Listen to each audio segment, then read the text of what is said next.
Seja muito bem-vindo ao canal Histórias de Terror. Se inscrevam no canal e não esqueça de deixar o seu like.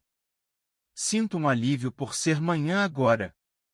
A chuva levou um pouco meus medos e minhas angústias e espero que o que me aguarda amanhã seja não a minha última agonia e sim, meu alívio. Se tiverem paciência, poderei contar detalhadamente o que me aconteceu e quem sabe dividir comigo, mesmo que distantes. Talvez essa luz de sol que um pouco desbotado entra por minha janela, reflita calor, salvação. Sou profissional da área de saúde numa cidade do interior. Vim a convite por um contrato de um curto período, que se completa a cada mês de fevereiro. A experiência foi bem positiva e em poucos meses de estada, o trabalho rendeu excelentes resultados. Mais e mais pacientes começaram a chegar, até que em meados deste ano, resolvi praticamente dobrar meus horários de atendimento em regime de plantão. Há exatos 3 meses, aconteceu-me algo que desenrola-se aqui, repetindo-se de uma forma impressionante em minha memória e como diz o personagem William de Baskerville, de Umberto Eco, que minhas mãos não tremam ao começar o meu relato. O dia foi açoitado por um vento cortante que não respeitava portas e janelas do centro de saúde durante a tarde e o início da noite. Havia a sensação de um período de sonolência, de expectativa daquele dia terminar. Estava em minha sala, exatamente onde estou agora e minha ala, encontrava-se absolutamente deserta. Podia ouvir o barulho de minha caneta sobre o papel, mas algo naquele pesado silêncio me sobressaltou. Em direção à minha porta aberta, comecei a ouvir pesados passos e claramente sons de uma respiração em grande dificuldade. Os sons que de início eram um tanto vagos, foram tomando o corpo, até que denotaram que alguém estava passando por grandes dificuldades. Levantei-me rapidamente e me deparei com um paciente em estado deplorável, mas não apenas isso. Era desesperador o que vi. Vindo em minha direção um homem de cerca de 50 anos, com o rosto e braços completamente ensanguentados. Manchava a parede onde se apoiava e respingos de sangue desciam por uma calça suja e rasgada. Corri até ele, mas com uma voz desesperada e contida, me disse: "Não toque. Quero me sentar em alguma cadeira de sua sala, doutor." Pude ver então de perto que um grande hematoma havia se formado na região da testa. A camisa aberta deixava perceber um enorme edema ou pancada no peito e na perna esquerda da calça, rasgada, identificou o ferimento que o fazia sangrar. Perguntei, o que houve? Um Nelore de 3 anos de minha criação me atacou. Pensando rapidamente deixei-o onde estava e corri ao telefone de uma sala vizinha para pedir ajuda. A rapidez seria a salvação daquele homem e tenso ao ser atendido pelo plantão, contei rapidamente o que estava acontecendo. A enfermeira, percebi, silenciou do outro lado da linha e gaguejando me pediu que não saísse que uma equipe iria sem demora. Mas não consegui ficar. Precisava fazer algo por aquele homem e retornei à sala. Ao dar os primeiros passos, percebi que os gemidos haviam cessado e algo me fez arrepiar, não haviam mais marcas de sangue. Nem nas paredes, nem pelo chão. Entrei devagar na sala. Estava quase intacta, com a exceção da cadeira quase virada que modifiquei para que o homem pudesse sentar-se. O coração flutuava e ao sair meio tonto da sala, deparei-me com a equipe plantonista. O que dizer? Não estava louco. Eu vi ele rastejar-se pelos corredores. A enfermeira fez sinal para que os outros voltassem e sentando-se comigo em meu consultório me disse: "Doutor, não se espante. Sei quem o senhor viu, mesmo não estando aqui. Esse paciente chama-se Rodrigo Marques e tinha 52 anos.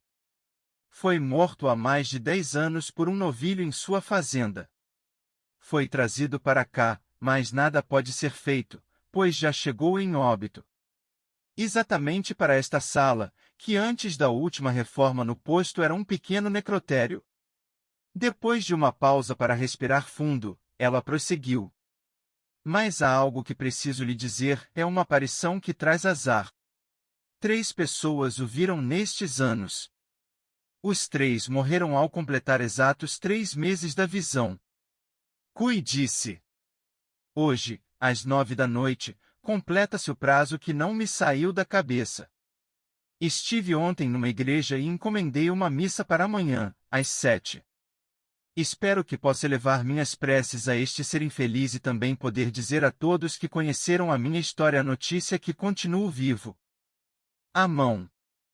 Sempre que olhava para as fotos em preto e branco penduradas na parede da casa, uma agulha perfurava suas emoções e dava vazão à tristeza e lágrimas.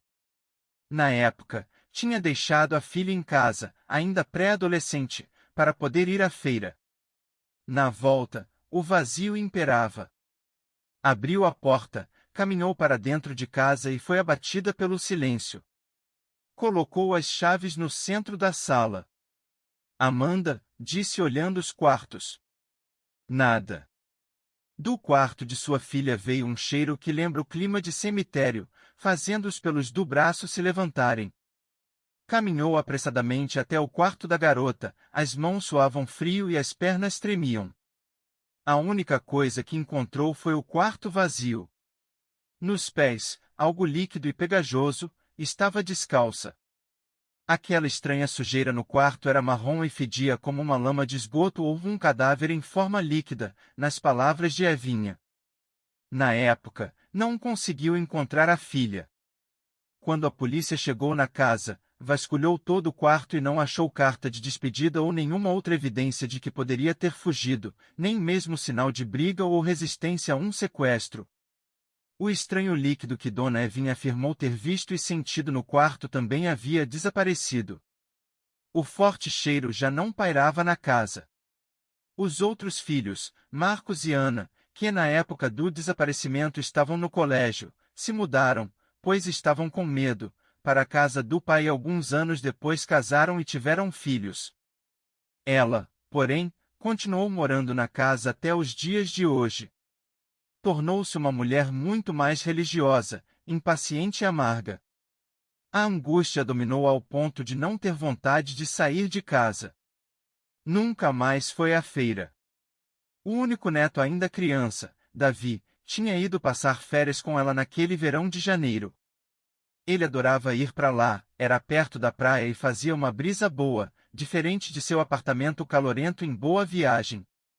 Lá, na casa de sua avó, ele tinha espaço para todo tipo de brincadeira, correr pela casa lutando contra ninjas, capturar moscas com tupperwares, chutar a bola na parede com numa cobrança de pênalti numa final de Copa do Mundo. A casa de Dona Evinha era uma das 3 últimas que ainda sobreviviam aos arranha-céus na beira-mar de Olinda. A avó também gostava do fato dele passar as férias lá, porque movimentava a casa, sempre silenciosa e quieta, que era sempre silenciosa e quieta.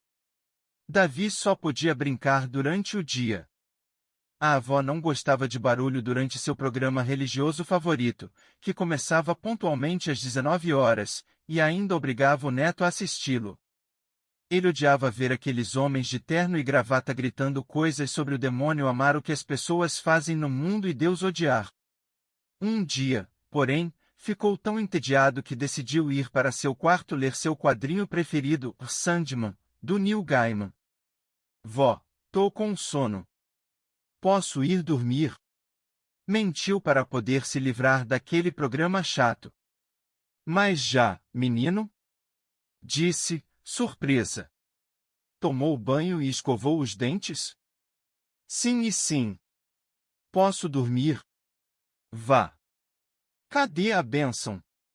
Boa noite, vó. Bença. Deus te abençoe, meu filho. Durma com ele. O garoto achou que com 13 anos já podia mentir. Ainda mais por uma boa causa. A casa de sua avó era grande. Tinha 5 quartos e 3 banheiros, mais uma área destinada a guardar 3 carros. Do cômodo da avó para o dele, havia um caminho que passava por 2 quartos, destinados a visita e guardar entulhos. Às 19 horas em ponto ela apagava todas as luzes da casa para não pagar caro no fim do mês. Fazer esse percurso, sozinho, foi algo novo, pois sempre ia com ela, no término do programa. Desta vez teria que ir só. A escuridão na sua frente era um mistério. De dia, o lugar era um. De noite, era outro. Os móveis desapareciam na escuridão. Sua audição ficava mais aguçada porque não estava enxergando nada. O interruptor ficava do outro lado, no final do corredor. Nunca percebeu o quão amedrontador era aquele corredor. Ficou parado olhando para o abismo. Não queria pedir à avó porque sabia que ela iria lhe dar um puxão de orelha por atrapalhar seu programa. Nos primeiros passos, sentiu um calafrio na barriga. Não olhava para trás nem para os lados. As pernas pareciam não querer obedecer, como se quisessem dar meia volta para o quarto de Dona Evinha. A vontade de seguir em frente era maior. Sua caminhada estava em câmera lenta, mas depois acelerou os passos, em silêncio. Chegou ao quarto. Uma segurança e um alívio brotaram na alma. O calafrio na barriga passou. As pernas voltaram ao seu domínio totalmente. A respiração ficou mais lenta. Parecia que tinha andado quilômetros e quilômetros sozinho. Ou até se perdido num lugar desconhecido. Lembrou quando se perdeu da mãe no supermercado. Desta vez era pior. As trevas daquele corredor que pareciam gritar contra ele o deixaram em pavor, acendeu a luz e trancou a porta. Seguro, estava mais relaxado, deitou-se na cama com sua edição de Sandman. Alguns minutos depois, começou a adormecer devagar, fechava e abria os olhos numa luta intensa contra o sono, tentava terminar aquele capítulo. Mas ao ver que estava perdendo a batalha, levantou-se e apagou a luz. Já dormindo profundamente, sentiu um peso no corpo. Dormia de lado, com as duas mãos embaixo do rosto e virado para a porta, coberto pelo lençol que a avó tinha lavado no mesmo dia. O peso se intensificava, incomodando, acordou, abriu primeiramente um olho para ver se era algum brinquedo ou o próprio quadrinho do Sandman caído nele. Nada disso. Pôde sentir os dedos tateando seu ombro. A respiração ofegante e o coração acelerado não o impediu de tentar sair da cama, mas a coisa apertou o ombro com força, tentando segurá-lo.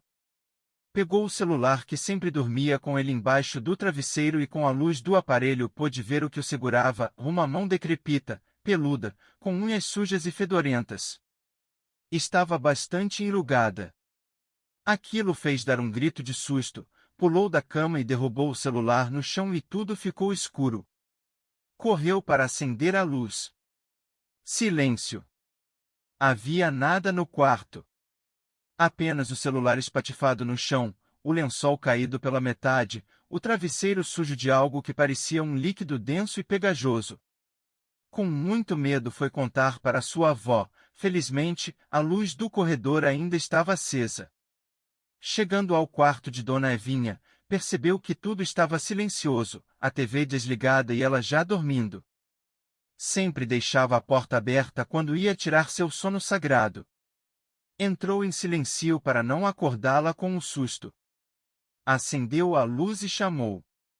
Ela apenas abriu o olho e disse para ele voltar para a cama. Davi insistiu e a avó acordou, resmungando. Que foi, menino? Vó. Meu Deus, uma mão, no meu ombro, no quarto, um celular caiu, fedorenta, mão, assustador. É o que, menino? Fala devagar e respira. É um ladrão? Vou ligar agora para seu Manuel, vizinho aqui do lado que sempre me ajuda. Quer dizer, vou ligar para a polícia logo. Não, vó. Não. Gritou Davi. Olha o tom de voz, menino. Ele respirou e viu que não adiantaria contar nervoso o que tinha acontecido. Se acalmou e contou devagar. Ouvindo aquilo, a senhora Evinha disse que aquilo tudo foi um sonho causado pelo quadrinho demoníaco que Davi estava lendo. Sem dar ouvidos ao garoto, ela foi com o neto até o quarto dele para averiguar o travesseiro cheio de lama. Durante o percurso, olhou para as fotos de Amanda penduradas na parede em porta-retratos velhos e empoeirados. O sorriso da menina, as broncas que dava nela, o primeiro dia de aula, a primeira bicicleta que ganhou. Fragmentos de um tempo passado embaçados e sujos por uma lama fedorenta. Tudo estava limpo. Não havia lama em canto nenhum.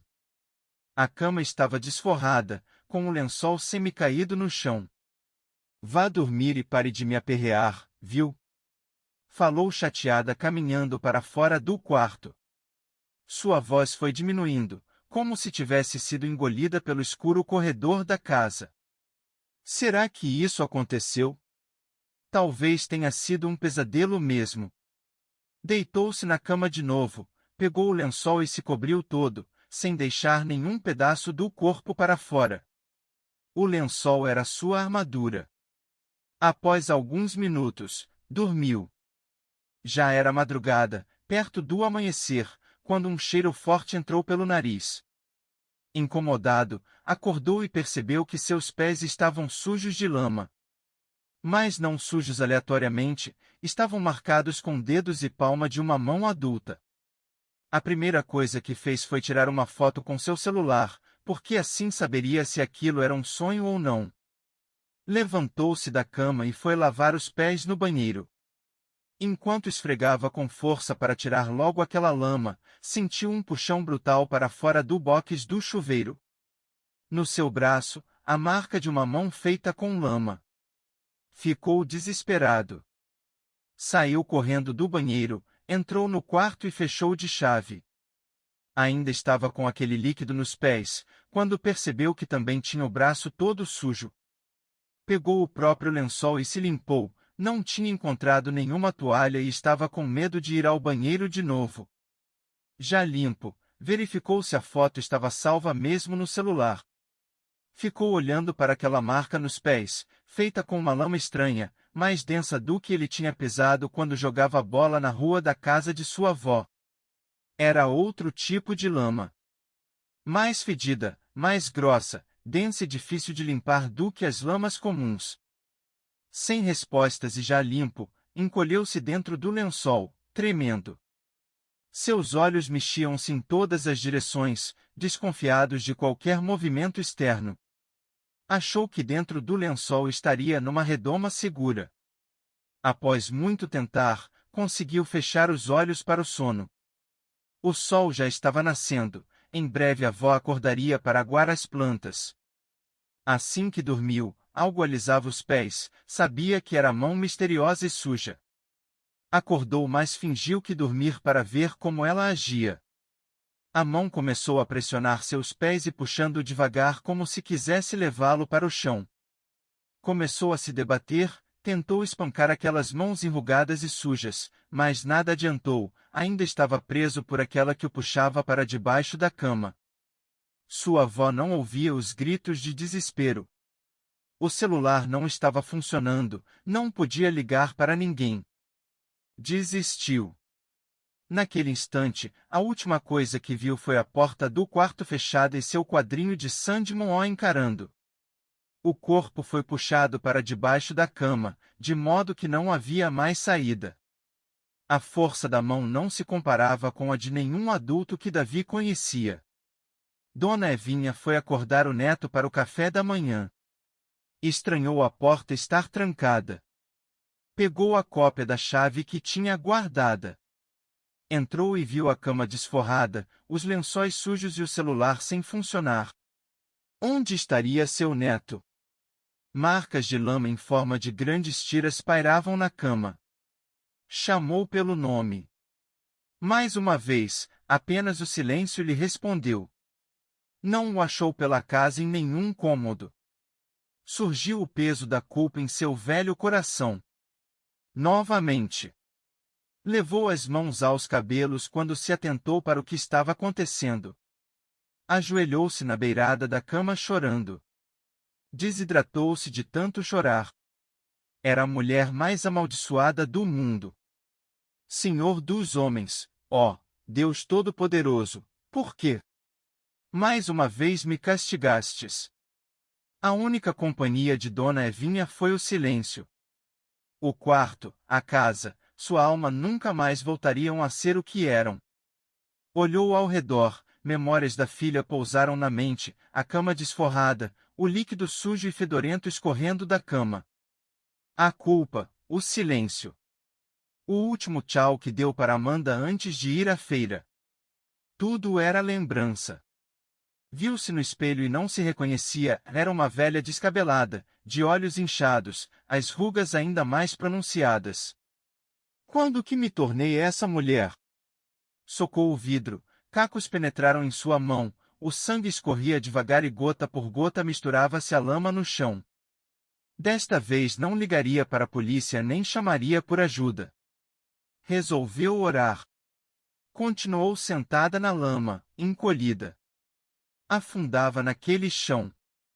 O sangue ainda escorria da mão até que não se sabe mais o que era sangue e o que era lama.